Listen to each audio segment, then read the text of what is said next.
박현경 기자의 인사이드 아메리카. 네, 뉴욕 증권시장의 이 다우지수의 랠리가 상당히 오랫동안 이어지고 있습니다. 오늘도 지금 오르는 것으로 끝난다라면은 126년 만에 최장 랠리를 기록하게 될 전망입니다. 또 경제가 인플레이션과 금리 인상에도 불구하고 지난 분기에 기대보다 더 크게 팽창한 것으로 나타났는데 연내 경기 침체가 닥칠 것이다라는 우려는 점점 더 수그러드는 분위기입니다. 또 연일 폭염이 지속이 되고 있는데 올해 7월은 역대 가장 더운 달로 기록이 될 것이라고 세계 기상기구 WMO가 예상을 하고 있습니다. 박현경 기자. 네, 안녕하십니까. 이게 어떻게 금리는 계속 올라가는데 뉴욕 증권시장의 다우지수는 계속 올라가고 있네요. 네, 스튜디오 들어오기 직전 확인해 보니까 이 네. 다우지수 역시 오르는 중이었습니다. 0.19% 오른 35,586.7일에 거래되는 걸 보고 이제 스튜디오에 들어왔는데요.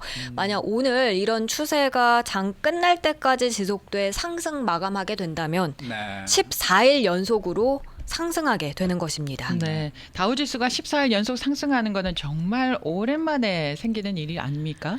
네, 무려 126년 만에 이렇게 최장 랠리가 될 전망입니다. 126년 만에요. 네, 지난 1897년 이후 처음으로 이렇게 최장기 랠리를 기록하게 되는 겁니다. 네. 1897년은요. 다우지수가 생긴 지 1년 후라고 합니다.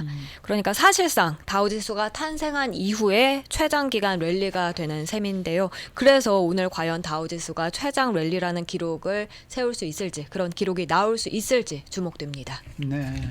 오늘 상승 마감이 14일 연속 이렇게 계속 오른다면은 어제까지 13일 연속 랠리를 이어갔다 이러는 얘기가 되겠는데 이것도 굉장히 긴 거예요, 그렇죠? 네, 그렇습니다. 어제는 보니까 1987년 이후 최장기 랠리였습니다.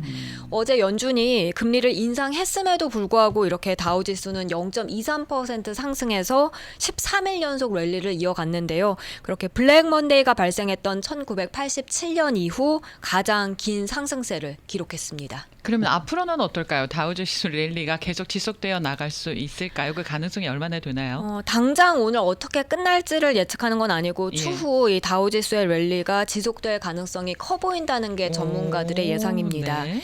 미 기업들의 실적이 일단 호조를 보이고 있고 또 미국 경제가 침체에 빠질 가능성이 낮아졌기 때문입니다.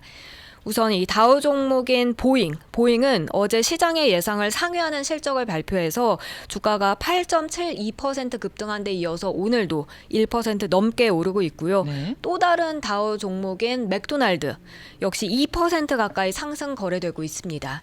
그런가 하면 어제 실적을 발표한 페이스북의 모회사 메타는 나스닥이긴 한데 네. 일단 지난 분기 실적이 시장의 예상을 웃돈 거는 물론이고요. 3분기의 실적 전망도 시장의 예상을 상회하면서 오늘 아침 7%에 가까운 6%대 급등에 거래되고 있습니다. 네. 그런가 하면은 경기 침체 가능성도 크게 낮아지고 있죠. 네, 미 경제가 인플레이션과 금리 인상에도 불구하고 지난 분기 기대보다 더 크게 팽창한 것으로 나타나면서 연내 경기 침체가 닥칠 것이란 그런 우려는 점점 더 수그러드는 분위기입니다. 오늘 아침 연방상무부가 2분기 국내 총생산 GDP 증가율을 발표했죠. 연율 2.4%로 집계됐습니다. 이건 지난 1분기의 증가율 2%를 넘은 건 물론이고요. 또 여기에 월스트리트저널이 집계한 전문가들의 2분기 전망치 역시 2%도 상회한 것입니다. 네. 네. 이렇게 예상 이상의 성장률을 견인한 게 미국 소비자들의 지출하고요. 거기에 더해서 기업들의 비주거 부분의 고정 투자 또 연방 지방 정부의 지출 증가 때문이라고 분석이 또 나오고 있어요. 그렇습니다. 특히 소비 지출은 미 경제 활동의 3분의 2 이상을 차지하는데요. 네. 그 소비 지출이 1.6% 증가한 것으로 집계됐습니다. 부문별로 보면 0.6% 증가한 상품보다는 이 서비스 부문의 지출 2.1%로 증가폭이 더 컸습니다. 그러네요. 네. 연방준비제도의 공격적인 금리 인상이 끝나지 않았음에도 소비자들이 계속해서 지갑을 열었다는 그런 의미로 풀이되고요. 또 인플레이션 둔화세가 가팔라진 것도 소비 지출을 뒷받침한 것으로 분석됐습니다. 상무부에 따르면 지난 2분기 개인 소비 지출, PC 가격 지수가 2.6% 상승해서 지난 1분기 4.1%는 물론이고 또 시장 전망치 3.2%를 큰 폭으로 하회했습니다. 그렇게 물가 상승률의 둔화는 연준의 부담을 좀 덜어준다는 점에서 앞으로 연준이 통화 긴축 기조를 조기에 종료할 경우 미 경제가 더더욱 탄력을 받을 수 있다는 그런 관측으로 이어졌습니다. 네. 이 결국 뭐 연초까지만 해도 올해 이 경기 침체에 직면할 것이다. 뭐 이제 이런 얘기들이 나왔었는데 그렇게 얘기하던 경제학자들의 시각도 지금 바뀌고 있는 것 같아요. 네, 점차 변화하고 있습니다. 네. 뱅크 오브 아메리카의 마이클 게펜 미국 담당 수석 이코노미스트는요. 올 초 우리 모두를 겁먹게 했던 것들이 다 사라졌다라고 뉴욕타임스와 인터뷰에서 말했고요. 연준도 연내 경기 침체를 예상하지 않는 쪽으로 경기 전망을 수정했다고 어제 제롬 파월 의장이 밝히기도 했습니다. 다만 이 하반기의 경제 성장 속도가 좀 느려질 수 있다는 그런 관측은 많이 나오고 있습니다.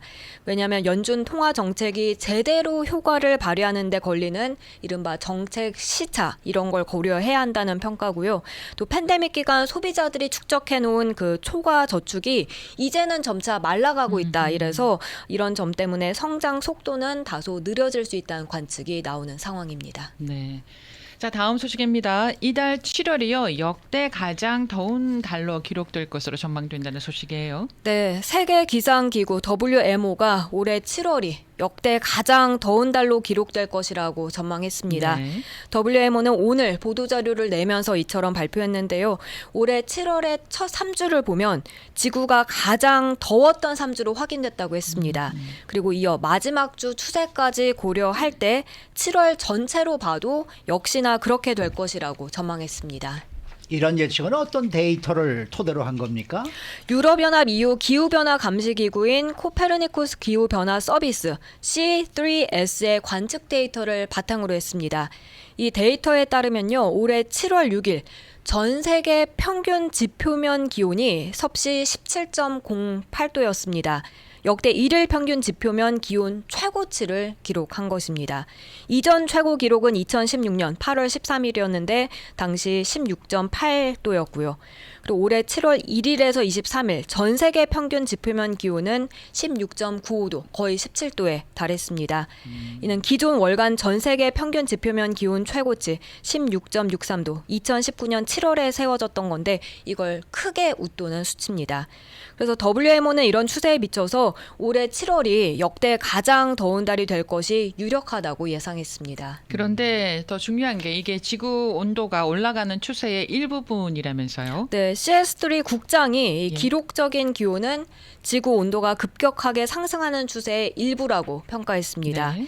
그런가 하면 WMO 사무총장도 올해 7월에 세계 인구 수백만 명에 영향을 미치는 극심한 날씨가 안타깝게도 기후변화의 냉혹한 현실이라고 꼬집었습니다. 그러면서 온실가스 배출을 줄여야 할 필요성 그 어느 때보다 크다고 강조했습니다. 네, 앞서 얘기하신 전 세계 평균 지표면 기온이 섭씨 뭐 17도, 뭐 16도 이렇게 얘기를 해서 아마 들으시면서 섭씨 16도, 17도는 별로 안 더운 거 아닌가?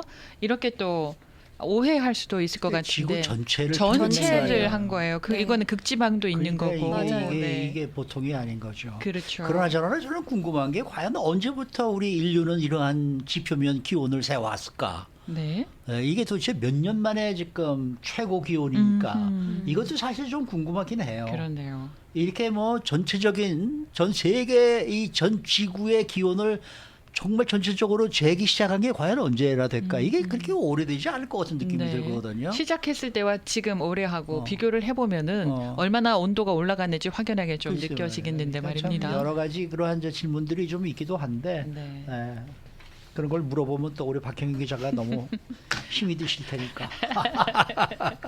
수고 많으셨습니다. 고맙습니다. 박형경 기자였습니다.